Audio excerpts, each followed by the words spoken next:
My name is Stanislaw Robert Liberto with AV Ultra, and today we're going to be talking about Apple Compressor. A lot of people tend to ask me if they need or should be using Apple Compressor, and I feel that it is extremely important if you're producing a lot of work for different people or if you're mastering work for specific formats. When you open up Apple Compressor, it tends to look a little bit like this. Now, I never actually run it like this. Usually I have my settings open on the side here and my inspector on the other. What Apple Compressor really is a batch encoder and a precise encoder. So if I'm in, let's say, Final Cut, and I want to export something, I'll have my file, and I'll have share, and I have a few different options here. What if I wanted something to be very specific, or if I wanted to have a watermark, or if I needed it to go to 3 different people in 3 different formats? That's something that's very limiting by Final Cut Pro. And that's where Apple Compressor really comes in. If I have a file here, and I'm just going to go ahead and grab something that I've already worked on before, and I've got this file here of getting started with Apple Motion that was done in 4K, and I want to go ahead and I'm going to add this file to my encoder. And you'll notice the very first thing that happens here is it's created this little highlighted area. This is referred to as a job. And a job can have multiple different exports in here. You'll notice that I can go ahead and add more files to this and kind of build up more and more things, but all of this is considered one job right now, or one batch. The only thing in here is the getting started with Apple Motion, and by default right now it has a setting of DXV and a location of desktop. Now those are what I had set up, and they may not be on your machine, so let's talk about what these are. Right here, this is what I've imported in, and it gives me information all about this. So this is telling me what the file name is, what it's originally in. So this is actually in an H.264 in 4K, progressive, etc. And it tells me the duration of this. It also gives me some other information if there is keywords or descriptions. Now, what if I wanted to change this to, let's say, a 720 version? Well, right now, this is going to go out as a DXV codec that I had set up, and it's going to export at 1920 by 1080, progressive 2997, AAC stereo, and it's going to go on my desktop with this file name. That may or may not be what I want to do. Let's talk about our settings here. In our settings panel, we have a series of different presets that are built into Apple Compressor by default. More often than not, people will tend to be using the ProRes, perhaps maybe the motion graphics, or the video sharing services down here. For my example, I'm going to go ahead and drag this into here, and now that is going to make that an HD 1080p and put that on my desktop. So if I click this now, you'll see it says H.264, 1920 by 1080, etc. If I wanted to make this into a 720, I can drag that in here, and all I'm doing is I'm changing the resolution here. We're going to get to this in a minute. What if I wanted to actually change this to, let's say, a ProRes file? Well, I can go ahead and do that, and what this is going to do is take the original file that was done in 4K, and right now it's going to export it at 3840 by 2160, progressive, etc. Because the original file was in 4K, it wants to spit it back out in 4K. You'll also notice that it gives me an estimated file size. So 422 is not very compressed, so my estimated file size will be 135 gigabytes for this 30-minute video. So if those of you who are working on weddings, if you're dealing with, let's say, a 2 to 3 hour wedding, you may not want to export in ProRes 422. You're going to want something as a deliverable codec, and that's usually in the H.264 codec. I have a lot of people ask me which codec they should be using to export to, and that is a much bigger conversation. What I want you to realize, though, is the bigger the file size and the less compressed of a codec, so let's say Apple ProRes or DNxHD, it's going to encode a little quicker. If you're dealing with something in the H.264s, that is a very compressed codec, and it is a lot harder on the machine and it takes a lot more time to actually do that in code. So I'm actually a professional VFX artist and a motion graphics producer for a couple companies. Right now I'm working for Wisconsin Public Television, and a lot of the stuff I do has to go out for broadcast. And because it's out in broadcast, I have a specific format I need to go in, and that is in the AVID DNxHD. You'll notice I don't have an AVID DNxHD here. What I need to do is actually make my own presets to get started with. If I don't have anything here, and I'm just gonna get rid of this ProRes, I'm gonna come down to this bottom left corner and I'm gonna add a setting. And in here, I can choose a new setting, and it's gonna ask me what kind of format and what do I wanna name it. I know that this is going to be a QuickTime movie. I'm gonna go ahead and name this.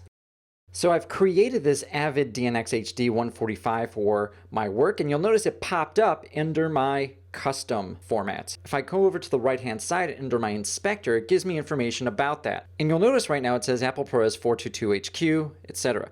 That isn't what I want, and that isn't what I picked, but because I picked a QuickTime, it just defaulted into ProRes. So I need to change this. And I'm gonna go under my video here, and you'll notice that here I can change my frame size. So I can say, no, everything is going to come out at 1920 by 1080.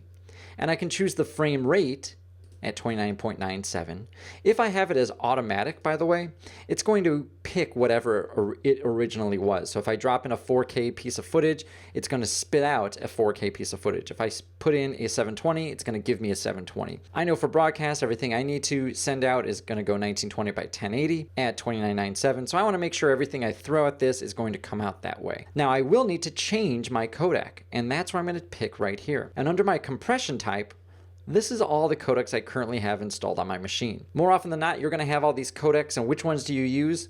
Again, it really depends on what you're going to do. You'll notice though I have my ProRes, I've got my AVID, I've got my HDVs and my XD cams, and I never really use any of these. More often than not though, I'm always picking H.264, AVID DNxHD, or ProRes. If I'm working with, say, After Effects files, sometimes I will go into animation. For our purposes right now though, I'm gonna go ahead and build out this AVID DNxHD codec. And you'll notice it has my frame rate, I can set my millions of colors, I can set my color space, specify whether or not there's an alpha channel, and in here, I'm gonna go ahead and pick my bit rate. So I know I'm actually gonna go out of 1080i, 5994, 145 bitrate, and I'm going to go ahead and hit OK. So that's under my video. Now I'm going to go under my audio, and I can specify what I'm going to pick here. So I can actually choose linear post-cold modulation, AAC audio, etc. So for me, you know, I think I'm supposed to go out of linear PCM,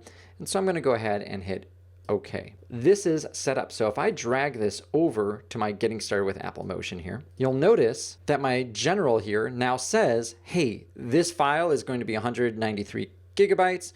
It's going to be in the AVID codec, 1920 by 1080. Now I want to do a couple of these. Maybe I'm going to have one that's going to go to my producer, and I have another one that's going to go onto YouTube. I'm going to drag this Video Sharing Services HD 1080p and drag that on here as well. And you'll notice now I have two different outputs, and I have two different file names. So this one is going to say 4K UHD AVID DNxHD 145.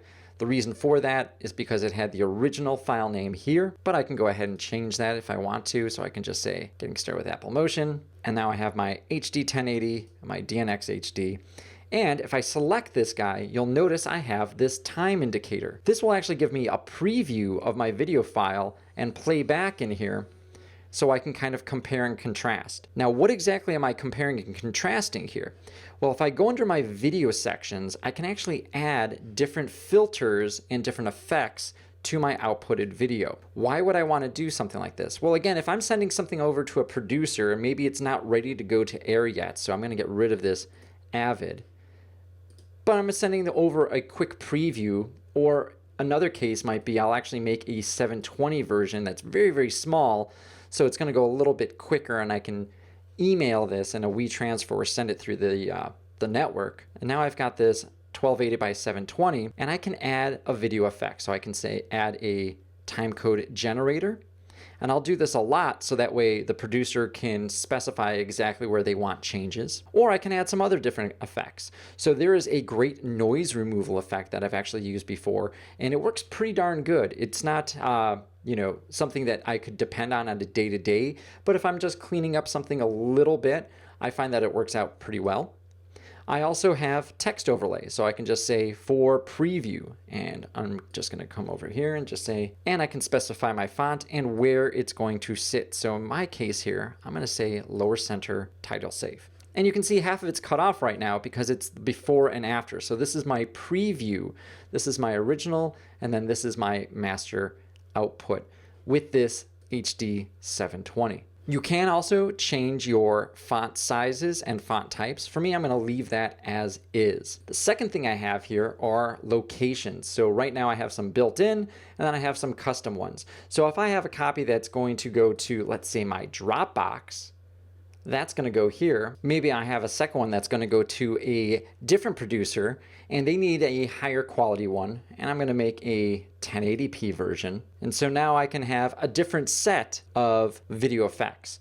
What's great about these video effects is you can actually bundle these with your custom presets. So if you're always going to have one that's going to go out to a preview, you can bundle all those different video effects and put it right in there. So that way, every time you drop that, it's going to have that for preview, it's going to have the timecode generator, and it saves you a lot of time. Another thing I really like here is a watermark. So if you're sending something to a client, you want to make sure that it doesn't somehow by accident get out into the wild before it's supposed to or before a check clears. You can watermark your footage to protect you and your clients. So now I have a couple different outputs and I have a couple different locations. I can specify my individual exports. I can even add post-render actions. So at the very bottom here, if I select the actual job here, so this is my batch, and I can go to an action, I can say, hey, when this is done, make sure you open it with an application or maybe publish it to Vimeo or YouTube, run an automated workflow, or even send an email. So if you make something that's really, really small, you can go ahead and send it off as an email. If you want to publish to YouTube, you can actually do that right from Compressor here. You can sign in and you can actually add your titles and descriptions, and as soon as it's done encoding, it'll actually upload to YouTube. Now I'm going to go ahead and just say do nothing here, and I'm going to go ahead and start this batch. So this is really the same thing that's running just twice in two different exports. And if I start that batch, it's going to go into the active mode. Once it's in the active mode, these are all the different jobs that your compressor is actively working on. Depending on your codecs, you might be able to work on multiple ones at the same time. For example, if I'm running in ProRes or AVID DNxHD, I can use concurrent jobs or job segmenting to speed up my renders. But because these are both H.264, they do not allow for job segmenting, so you're just going to have to wait one after the other. Once they're complete, they'll show up in a large batch and you can actually find them. So it'll tell you if they're successful, if they've been canceled. So I have a few down here. I canceled these. I wasn't ready for them. Or I've had a couple of them fail and they'll be bright red and they'll let you know they failed. You can tell where these things originally came from by their little icons here. So I actually produced something in Final Cut earlier and that actually came from Final Cut, while these I just dropped in. I have other ones that actually came from Motion, and these were Motion titles that I had dropped in, and these were successful. It also lets me see elapsed time of how long it took. So that is a brief overview of Apple Compressor. It's something that I tend to use on a day-to-day basis when I'm sending out files to different people. For me, it's a no-brainer. It's something that I feel should have been included in Final Cut or Motion to begin with, but here it lets me fine-tune exactly how I can get my exports out. One last thing I want to talk about here, which is a little bit of an advanced topic, is this process on this computer. If you have multiple Macs on the same wired network, you want to make sure they're wired and not wireless, you can actually leverage those computers and render things all at the same time, as long as those codecs support job segmenting. So for example, I have two machines right here in my office, and one is unavailable and this one is busy. However, if they were both available and wired to the network, I could double my render speed in ProRes or DNxHD. So that literally cuts my render time in half, and it is a super useful feature. I have another tutorial I'm working on specifically about this. It's just going to take a little bit longer to get out there. So if that's something you're looking for, make sure you subscribe. Again, my name is Stanislaw Robert Liberta with AV Ultra, and hopefully you found this information useful.